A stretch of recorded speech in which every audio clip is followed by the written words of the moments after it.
Everyone, এইকেইটা হৈছে পইনচেটিয়াৰ cutting yellow কালাৰৰ। আপোনালোকক মই যেতিয়া কাটিং কৰিছিলোঁ মই কেনেকৈ কাটিং লগাওঁ সেইটো দেখাইছিলোঁ।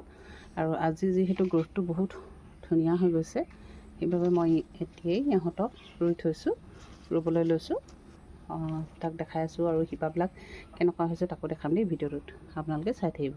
এতিয়া চাব, মই অলপ টুকুৰীয়া ল'লোঁ আৰু শিপাবিলাক চাওক, শিপা ধৰিছে আৰু খুব ধুনীয়া গ্ৰোথ হৈছে। আৰু গোটেইকেইটাই মই এতিয়া ৰুই দিব লাগিব, যিহেতু মই ইয়াক আঁতৰাই দিলোঁ। এইটো ছাকচেছ হৈছিলে, কিন্তু অকণমান আছে, আকৌ ৰুই দিম।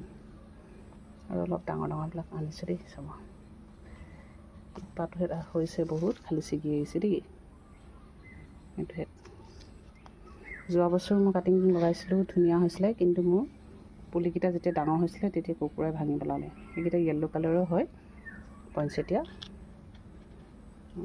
এইবিলাক শিপা আহিছে আৰু এইবিলাক ৰুই দিলে হৈ যাব। এতিয়া বৰ্তমান খুব ধুনীয়াকৈ শিপা আহিছে এইবিলাক। এতিয়া ৰুই দিম, যিহেতু বতৰটো ভাল হৈ আছে এইকেইদিন, অলপ ঠাণ্ডা আৰু বৰষুণ আহি আছে যিহেতু, ইহঁতৰ কাৰণে এতিয়া কাটিং লগোৱাৰ এটা খুব ভাল সময় হৈ আছে এইকেইদিন। আপোনালোকে এতিয়া যিকোনো কাটিঙেই আপোনালোকে লগাব পাৰে দেই এটা। আৰু আজি মই ইয়াত 9টা পুলি উলিয়াইছোঁ, 9টা পুলি ৰুম আৰু এইকেইটা আৰু অলপ ভালকৈ গ্ৰোথ হ'বলৈ থৈ দিম।